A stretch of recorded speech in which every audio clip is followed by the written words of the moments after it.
boas-vindas. 72. Contempla mais longe. Jesus disse no Evangelho de Lucas, capítulo 6, versículo 38. Porque a mesma medida com que medirdes, também vos medirão. Esse versículo tem um monte de entendimento. É um dos versículos mais empregados hoje em dia. Então, vamos ler, depois voltamos a comentar. Emmanuel nos diz assim: para o esquimó, o céu é um continente de gelo sustentado a foca. Natural, né? Para o selvagem da floresta, não há outro paraíso, além da caça abundante. Para o homem de religião sectária, a glória além túmulo pertence exclusivamente a ele e aos que se lhe afeiçoam. Para o sábio, este mundo e os círculos celestiais que o rodeiam são pequeninos departamentos do universo.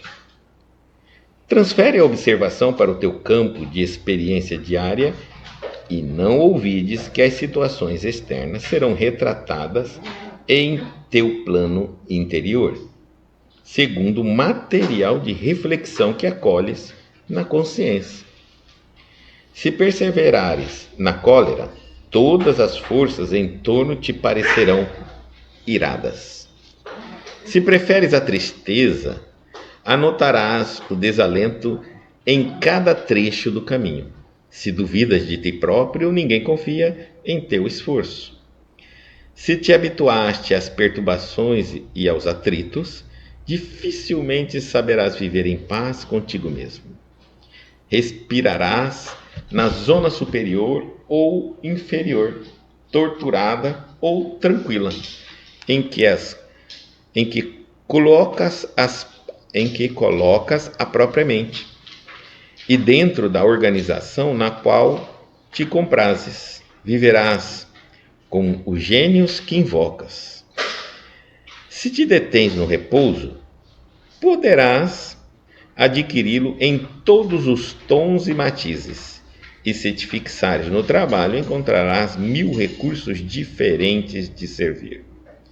Em torno de teus passos, a paisagem que te abriga será sempre em tua apreciação aquilo que pensas dela, porque à mesma medida que aplicares à natureza, obra viva de Deus, a natureza igualmente te medirá. Bacana, para mim é uma outra maneira de interpretar, de extrair conhecimento desse versículo, né? Porque com a mesma medida com que medirdes, também vos medirão. Para o esquimó, o céu é um continente de gelo sustentado a focas. Ele mora ali, alguns nascem e morrem no continente gelado, nunca viajaram além daquilo. Talvez o que eles pensem, muitos deles, que até a terra inteira seja totalmente congelada. Natural, né? Para o selvagem da floresta, não há outro paraíso além da caça abundante. O que é mais importante para os esquimós? As focas. É dali que ele tira o óleo, a gordura e o alimento. O que é mais importante para o selvagem da floresta? A caça. Para o homem de religião sectária, a glória de além-túmulo pertence exclusivamente a ele e aos que se lhe afeiçoam. Aí nós vamos ver aquela disputa de religião, a minha é verdadeira, a sua é errada, a outra é aquelas coisas assim como... Se houvesse isso realmente, né? A cada vez que nós vamos nos aprimorando, aprendendo, vamos entendendo que todos os caminhos levam a Deus e que mesmo aqueles fantasiosos caminhos também levam, por incrível que pareça. Porém, são maneiras diferentes, atraem públicos diferentes, né? E fazem com que, por exemplo, um caminho falso faz com que aqueles que estão naquele caminho falso despertem para ter cuidado na escolha dos próximos caminhos.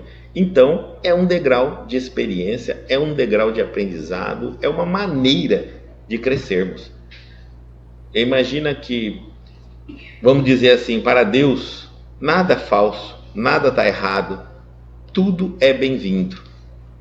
Na Bíblia tinha um momento que os apóstolos estavam falando a Jesus que alguns pregavam de maneira falsa, porque sempre houve a falsa pregação, a falsa verdade. E Jesus falou assim: olha, aquele que não está contra nós está a favor, digamos, mais ou menos assim. Porque, quer queira ou não, despertam as pessoas. Nada, despertam, mas vão levar para um caminho verdadeiro. Bom, olha,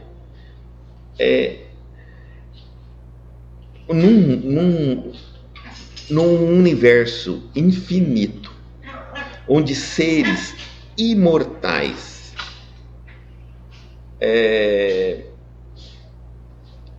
precisam encontrar a verdade, o caminho, como nós poderemos, com a nossa mente tão pequena, dizer que aquele é o caminho verdadeiro ou falso? Vamos pensar aqui, Vamos pensar que nós somos pai, temos os nossos filhos, então nós vamos vê-lo desde nascimento até uma certa data adulta, né? E aí a gente começa, desde pequeno, a gente não mente para os nossos filhos, a gente fala assim: tem Papai Noel, ovo de Páscoa, aquelas mentiras que a gente conta, geralmente é mais no período cristão. Eu não sei porque também, a gente gosta de mentir na época cristã. Devia mentir outras coisas, mas a gente gosta de mentir. O que é sério a gente mente, a gente brinca. E o que não é sério para nós, a gente conta a verdade. Então, e o que todo mundo fala? É porque é muito criança, não é para saber, não precisa ficar sabendo, não vai entender. Quer dizer, a gente entende que, para uma certa idade, contar uma mentira branca, que a gente fala, uma mentira ilusória, né? A palavra é mentira, não é problema, porque ainda tem tempo para corrigir, lá na frente vai encontrar a verdade. Eu fico imaginando, então, para nós, seres imortais, num universo infinito, eu chegar aqui e dizer para vocês assim: olha, se vocês me depositarem na minha conta R$1.000, o reino de Deus está para você, né? Não deixa de mandar o depósito. Eu estou errado? Pense numa imortalidade. Vai ter tempo para corrigir. Vai ter. Pelo menos aqueles que depositaram o dinheiro. O que é mesmo? Deus? Opa, reino do céu? Opa, é possível? Quando descobri que isso é impossível, pelo menos já acordou para o reino dos céus. Se não fosse isso, nem acordaria. Então, eu sou aquela pessoa que não pensa muito contra a forma como despertam os espíritos infantis ainda, aqueles que ainda não despertaram. Imagina, com todos esse tipo de chamado, ainda tem gente que não despertou. Qual é o chamado para esses? Vai ser um conto de carochinha, né? Então, por quê? Dá tempo de eu acordar. Quando nós olhamos a história nossa, nós nomeávamos trovão como Deus, raio como Deus, chuva como Deus, natureza como Deus, rio como Deus, onça como Deus, animais como deuses. Viemos de lá. Tudo foi permitido, porque nós éramos muito simples para compreender a complexidade. Temos um infinito de existência, uma imortalidade. É um infinito daqui para frente para converter todos esses enganos e essas falhas em realidade. E só vamos aceitar a verdade quando nós percebermos que existem falhas, mentiras, engano. Então, todas elas, num momento de um universo infinito, são bem-vindos. Antes alguém despertar com um erro, com um engano, mas despertou, do que aquele que não se desperta nem com a verdade, e muito menos com o engano. Não despertou. Então,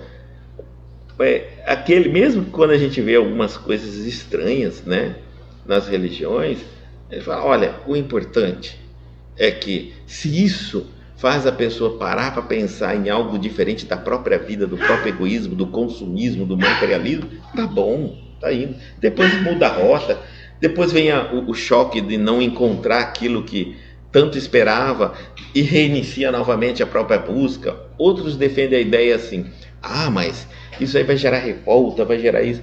Gente, gera revolta, mas ninguém fica revoltado para todo sempre. Vai ficar revoltado 10 mil anos, depois muda.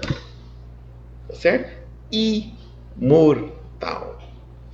Nesse sentido, eu vejo que Deus pensa assim, olha, esse que acreditou na mentira é porque não tinha condições ainda de acreditar em algo mais complexo. Lá na frente vai mudar.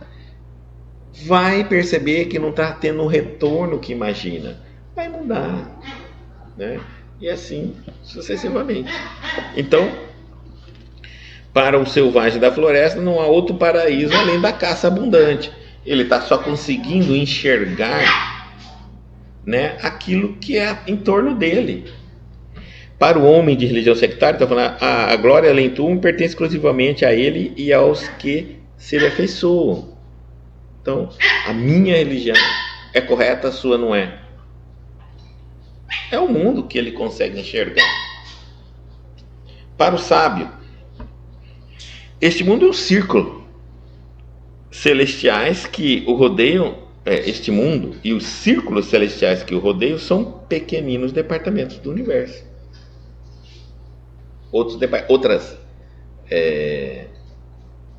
dimensões, uns chamam que esses departamentos são dimensões, níveis de vibração. Bom, transfere, ele está falando assim, faça o seguinte, para a gente entender. Transfere a observação para o seu campo de experiência diária. Pega o conhecimento, né, a sua observação, e coloca no seu dia a dia. E aí, não se esqueça, e não ouvides que as situações externas, elas serão tratadas em teu plano interior, segundo o material de reflexão que acolhes na consciência. Vamos imaginar que você não tem conhecimento. Então, você tem uma rotina, uma prática, uma habilidade, uma experiência com alguma atividade no mundo físico, na sua reencarnação.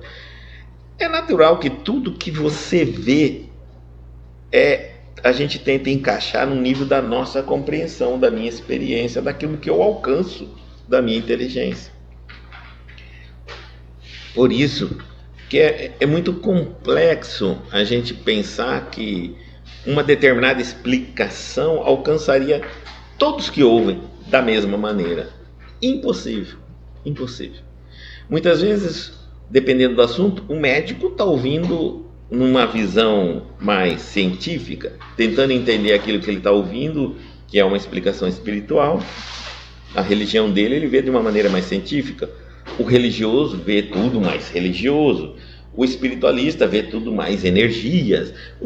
Cada um está vendo conforme ele traz consigo nessa bagagem de experiências que colhe na sua própria consciência.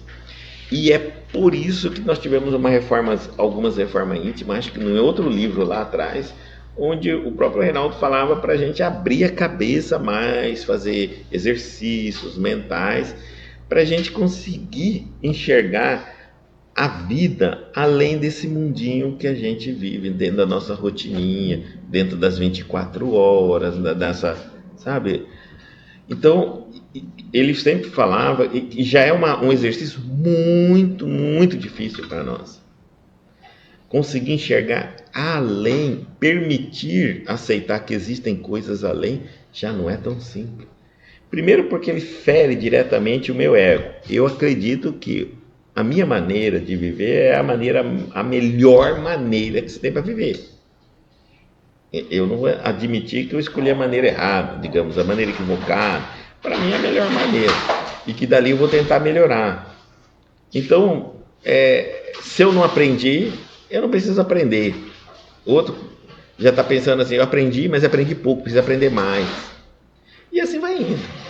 Então, cada um de nós estamos ouvindo, compreendendo e entendendo as verdades em torno de nós, conforme o nosso cabedal de conhecimento.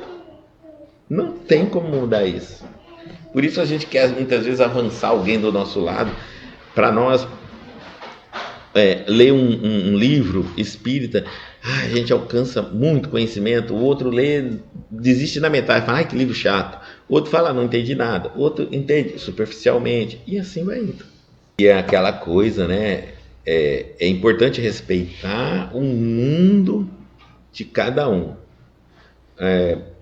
Entender antes de responder uma pergunta o que exatamente aquela pessoa que pergunta entende sobre esse assunto. Né? Vamos dizer que uma pessoa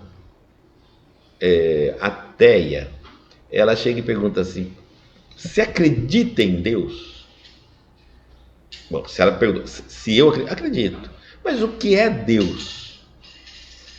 Bom, antes de eu responder o que é Deus, primeiro eu vou te perguntar, você não acreditando em Deus, como você explica para você mesmo entender toda essa perfeição e esse equilíbrio?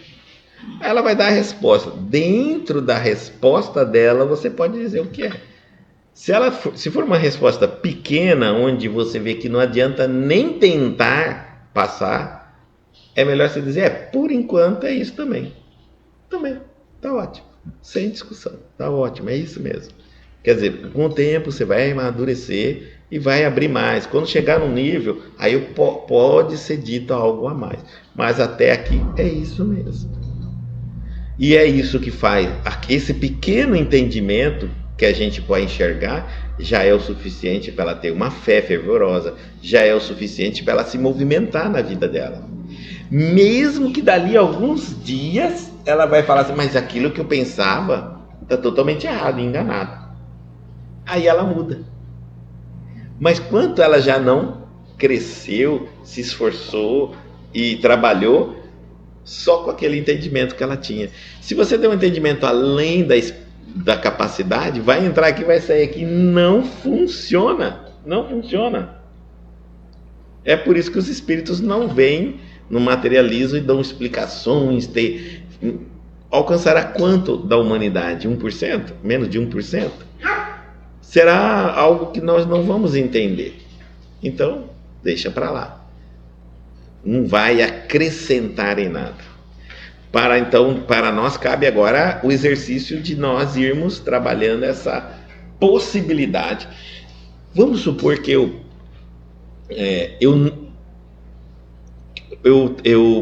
quero progredir, crescer, evoluir.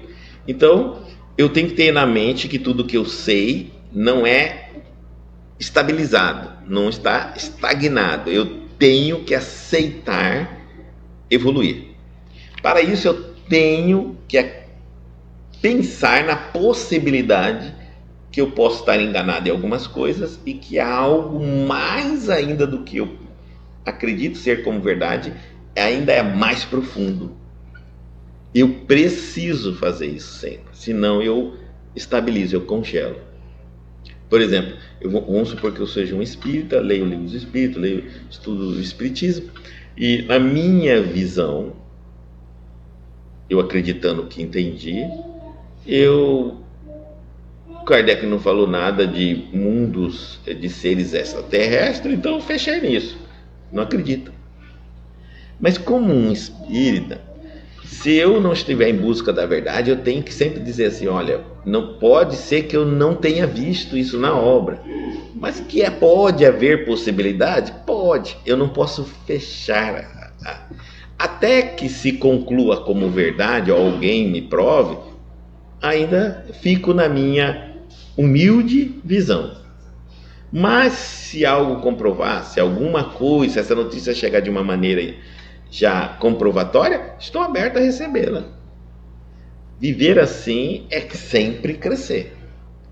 A verdade, ela não. A mim, quando eu imagino que aquilo que eu sei é a verdade absoluta e imutável, eu já fiquei pequeno. Porque eu não tenho o tamanho, o todo da verdade. Então, se perseverares, aí ele vai mostrar para nós, né? Como se cada um de nós temos um mundo, um conteúdo, um cabedal de experiência e conhecimento, e também temos um limite para onde, até quanto nós conseguimos entender e caminhar. Aí ele fala: se você perseverares na cólera, todas as forças em torno te parecerão iradas. Se você for uma pessoa muito encolerizada, você vai pensar que tudo em torno de você é guerra, é cólera, entendeu? Tudo em torno, porque o ponto de vista parte de você e você está tomado por essa emoção. Se você se permite estar tomada por uma emoção não compatível com um espírito desperto, significa que você não está desperto, por isso você se associou à cólera. Isso significa que o seu inconsciente, seu mundo interior também está vibrando dentro desse padrão. É natural que você veja o mundo aqui uma guerra, uma luta e uma disputa. Se preferes a tristeza, aí vem aqui um bom sinal, anotarás o desalento em cada trecho do caminho. E aqui entra até a depressão, tá? Porque antes, quando eu pretendo sair de um quadro depressivo, eu tenho que entender que o que tem que mudar é a minha forma de enxergar o mundo. Se eu carrego a tristeza em mim, o desalento, o cansaço, eu vejo o mundo do meu ponto de vista. Não vejo graça em nada, vejo tudo muito triste, só enxergo o lado da tristeza. Mas a tristeza não está aqui fora, a tristeza está aí dentro, o observador é você. Então eu posso tomar um remédio para a depressão? Pode, ajuda bastante. Eu posso fazer exercícios, né, de meditação para a depressão? Pode. Eu posso trabalhar para ocupar minha mente por causa da depressão? Pode. Mas nada disso vai resolver. O que vai resolver é quando você tirar de dentro de você a tristeza. E como eu vou fazer isso? Bom, é exatamente isso. Se você tivesse hoje uma visão espiritual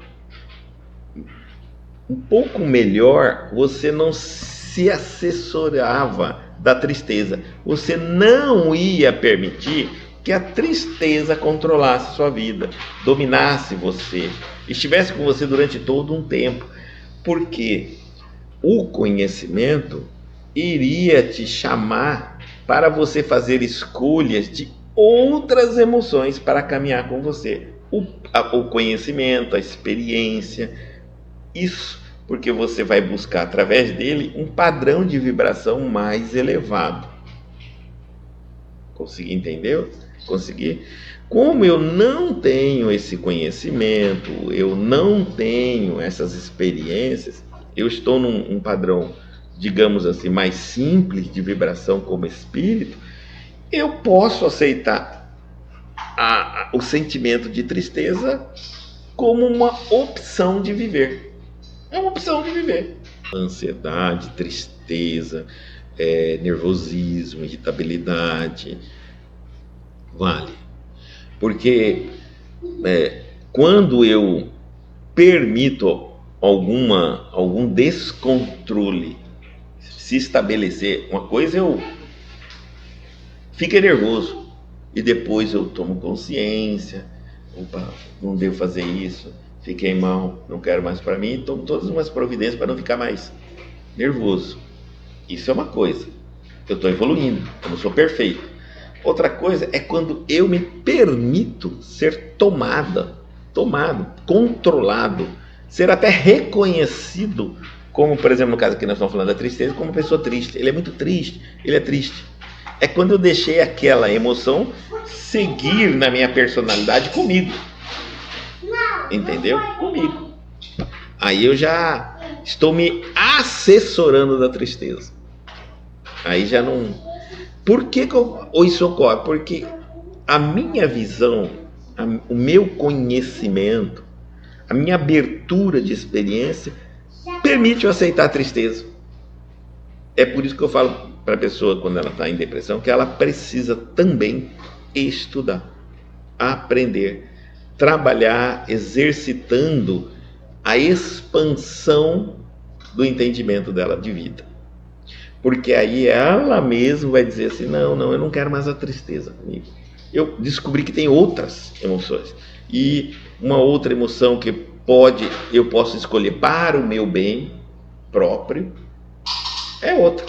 E a partir do momento que eu escolho, ela mesma começa a lutar contra a tristeza. E ela mesma vai saindo do quadro. Os remédios são ótimos, ajudam, mas nunca vão resolver.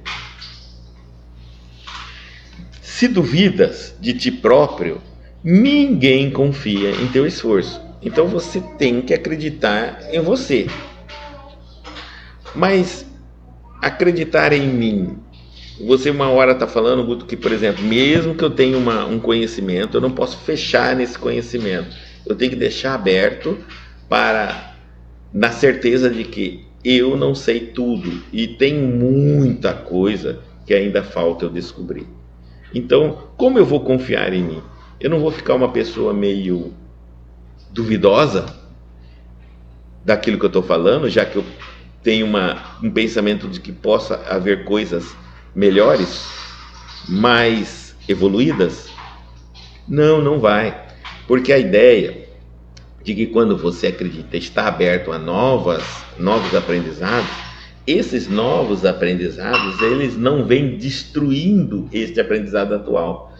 O importante é a gente entender que tudo que nós sabemos tem que ter raízes que, caso venha algo mais aprimorado, estudos mais elevados, descobertas, verdades mais profundas, ela incorpora completamente no contexto que você sabe sem quebrar nenhum.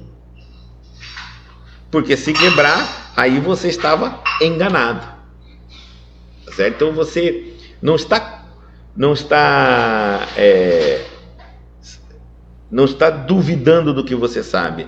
Você pode, pelo contrário, dizer até no que eu sei, ou até onde eu sei, é assim. Mas, por exemplo, a vida aqui no planeta nosso é assim. Existe vida em outros planetas? Existe vida em outros, todos os mundos são habitados, mas o planeta tal, como que é lá? E aí vai falar até onde eu sei. Mas vamos dizer que de repente venha uma comprovação. Você deixou aberto aquele campo. Você deixou e não desmorona absolutamente nada das bases do seu conhecimento. Enquanto que eu afirmando, não existe vida fora, não existe mundo, ser extraterrestre. Não existe civilização. Você fechou. Aí descobre pronto. Aí quebrou tudo. E é esse o grande problema da humanidade, porque hoje nós chegamos num nível difícil para evoluir. Como os seres, por exemplo, os extraterrestres, poderiam se apresentar à humanidade sem botar todo mundo no campo da loucura? Tem muita gente aí que ficaria doido, se suicidaria, acharia que é o fim do mundo, o apocalipse. Nós estamos fechando tanto a nossa cabeça para uma possível evolução, que se alguma coisa muda a vírgula do lugar, meu Deus do céu, vira um caos o planeta nosso. Então, que a gente comece a abrir mais o nosso entendimento e observar se aquilo que nós admitimos como verdade dos nossos conhecimentos é tão frágil assim para uma revelação destruir. E se perceber que é verdade, Pronto. Está na hora de você escolher uma outra verdade. Se abrir, enfrentar, encarar e buscar mais verdades, mais profundas. Né?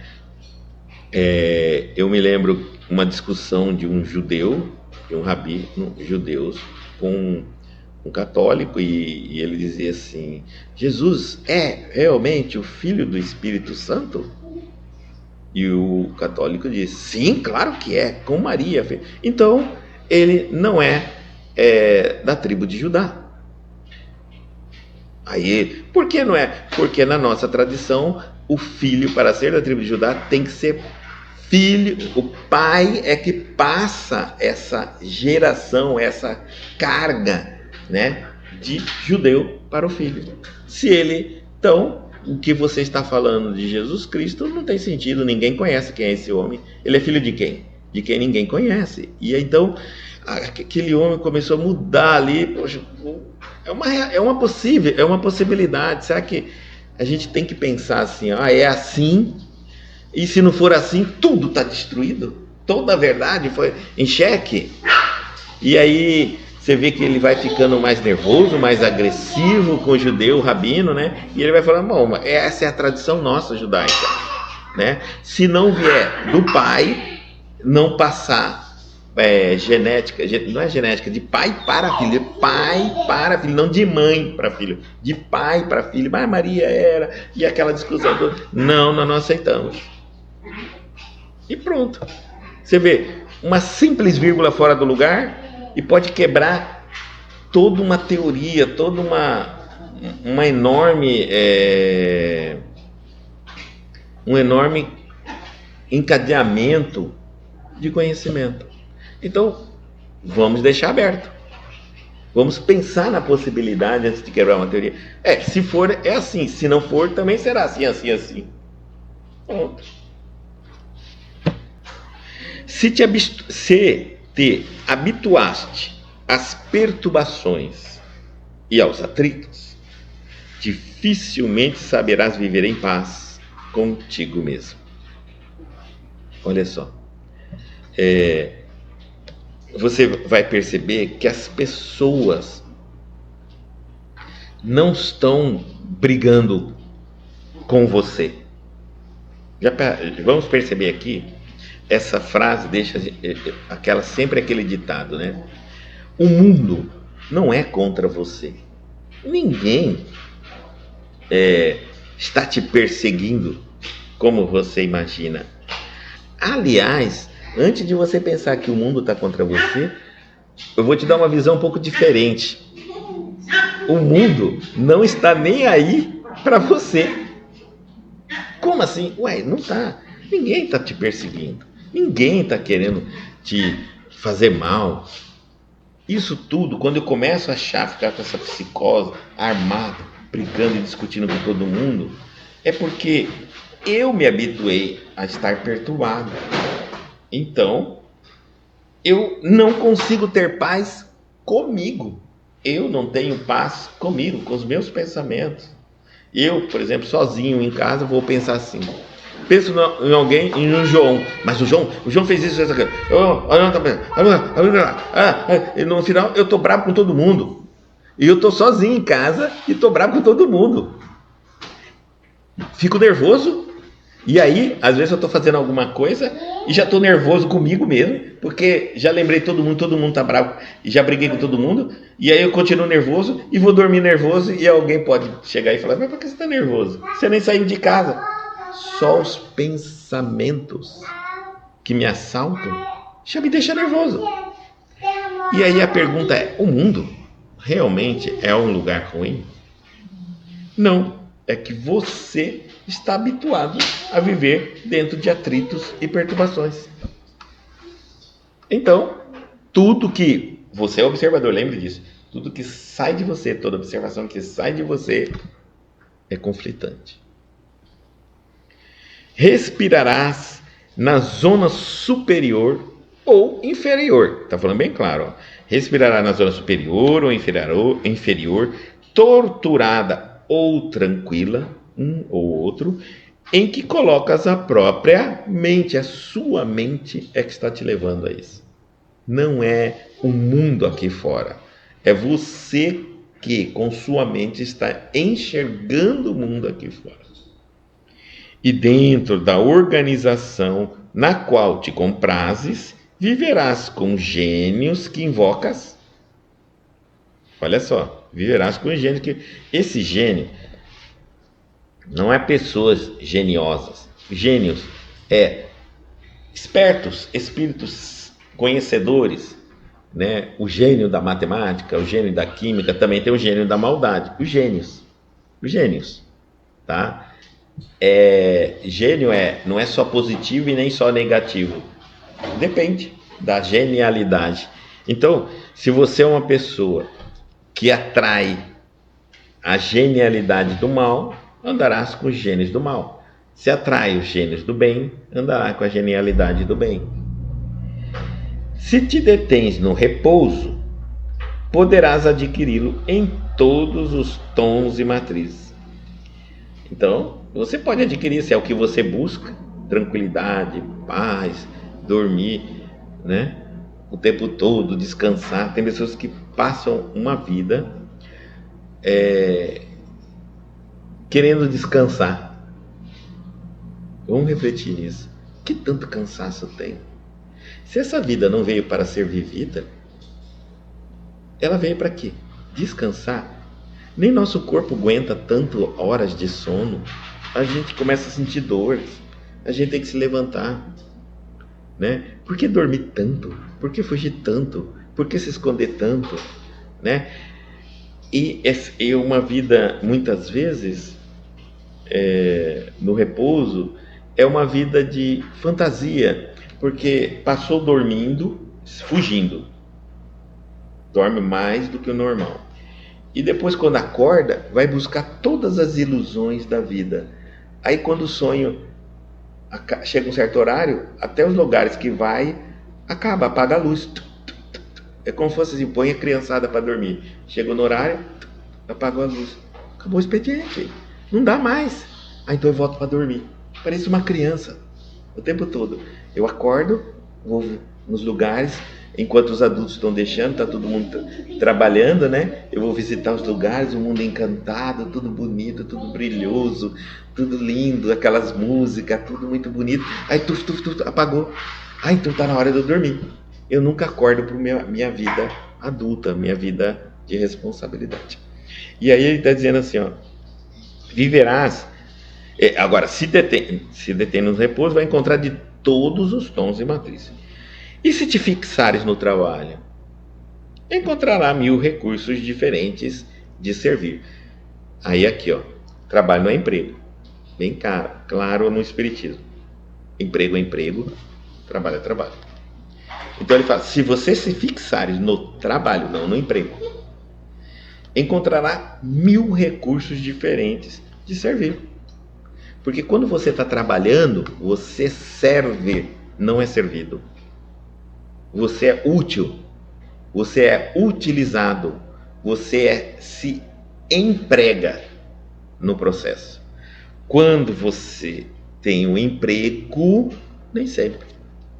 Você pode estar fazendo algo que não é útil, mas dá dinheiro. Algo que está errado, que não é e dá dinheiro. Você pode fazer um monte de coisas com o emprego. Só tem uma condição, o emprego, você tem que ser remunerado. Porque ninguém trabalha de graça. E aí entra realmente o ditado. Mas o trabalho é útil. Então, ele estava, se você se fixa no trabalho, aí vem aquela reforma íntima de bem-aventurados. É aquele que está procurando ser útil o tempo todo. Procurando, não é receber o convite, procurando. Onde eu posso ser útil? Onde eu posso ser útil? Em torno de teus passos, a paisagem que te abriga será sempre em tua apreciação aquilo que pensas dela. Porque com a mesma medida que aplicares à natureza, obra viva de Deus, a natureza igualmente te medirá. Então, tudo que você estiver fazendo na sua vida, é o que você traz. Na verdade, a nossa vida é o que nós exteriorizamos de dentro de nós.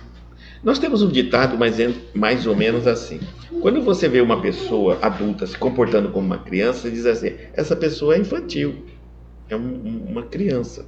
Por quê? Porque ela age, ela entra em contato com o mundo, ela se apresenta ou ela se exterioriza como um gosto, comportamento, entendimento infantil, de criança. Então eu estou analisando a pessoa pelo comportamento, pelo que disse, etc. É uma criança. É assim como nós entendemos, né? É a mesma coisa. A tua vida é o reflexo que você traz dentro.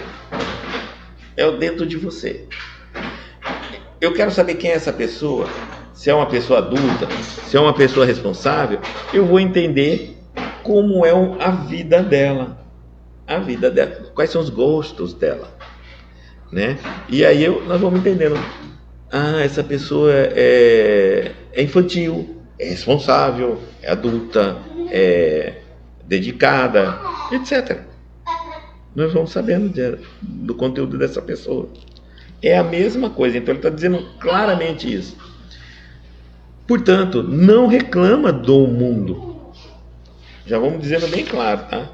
Ele está dizendo bem claro, ó, você vai ser medido com a mesma medida, será medido com a mesma medida que mede. Então, como é a medida de o que é para você um mundo feliz, bom, tranquilo, em paz, horrível, terrível? Do que você tem medo? Olha só, não tem nada a ver com o mundo. São seus pensamentos. O mundo não está mudando quando você fala o que você gosta e o que você não gosta. O mundo não está se adaptando a você. O mundo continua sendo o que ele é. Então tudo que você enxerga no mundo é o que está dentro de você. Está ali com você. Se você não consegue ter uma vida mais responsável, se você não consegue dar um passo na sua vida, hoje nós estamos vendo uma geração de jovens que tem dificuldade para arranjar um emprego, fixar no emprego, cada vez mais. A vida está muito difícil, não está muito difícil. Não está difícil. Dentro de você, talvez algo que você precisa assumir, uma certa maturidade, um certo porquê. Se você comparar alguns de uma geração, um jovem de alguma outra geração, com um jovem dessa atual geração, você vai perceber que existem conteúdos internos, aprendizados e experiências que faz com que um busque e encontre e outro, quando busca, que a maioria não busca, não encontra. Eu estou conseguindo explicar? Então, não é o mundo o problema. O mundo não é o problema. O mundo é só oportunidades para todos nós, para todas as visões do mundo. E cada um de nós tornamos o nosso mundo aquilo que está dentro de nós, o nosso próprio mundinho interno. Vamos dizer, uma pessoa religiosa. Como que uma pessoa religiosa vai viver num mundo desse que tem guerra? Tranquilo, se ela é religiosa, ela basta do momento, ela faz a oração dela, ela sai para auxiliar os outros, ela vai tornar a vida dela uma pessoa religiosa. Mesmo no meio da guerra, míssil passando para lá, bomba para cá, ela vai fazer isso. Não é o mundo que nos transforma, somos nós, conteúdo interno, emocional, conhecimento. Por isso que os espíritos sempre nos chamam ao aprendizado, porque nós temos que aprender, temos que abrir a nossa cabeça. Só assim que nós vamos mudar. Você não vai pegar uma criança e transformá-la em jovem se ela não aprender a entrar gradativamente no mundo de responsabilidade jovem. Ela vai ficar com a idade de um jovem querendo brinquedos, comportamentos de uma criança. Ela vai chegar adulta, ainda ela quer ter uma vida de jovem. Ela vai ter 30, 40, 50 anos, quer ter uma vidinha de jovem. Por quê? Porque dentro dela tem necessidade ainda de viver aquilo que é jovem, ou seja, ela não amadureceu, ela não se tornou adulta espiritualmente. Mas o corpo vai ter 40, 50 anos e ela está lá, né? Não quero assumir essas responsabilidades, não dou conta de fazer isso, não aceito fazer aquilo. Por quê? Porque são coisas que o espírito tem que estar maduro. Não é a vida que está difícil, não é o mundo que é difícil. Ao mesmo tempo que a gente vai ver uma pessoa falar assim, ai, mas isso é muito... Ai, não sei, eu não dou conta, eu acho que eu não... Ela vai ver do lado dela 500 que já começaram. Outros 500 que iniciaram, tá tudo errado, mas começaram. Começaram, tudo errado, mas começaram. Compreendeu? Não é um mundo, é o meu interior. E vai estar preparado quando o seu interior crescer. Quando você perceber que está mais maduro, vai sentir a necessidade de buscar compromissos adequados à sua faixa etária de consciência. Não é... Os pais às vezes querem obrigar muitas vezes o filho a crescer. Não adianta. Está na hora de crescer, isso já está grande. Não adianta. O conteúdo dele é pequeno. Ele vai ter que levar tempo.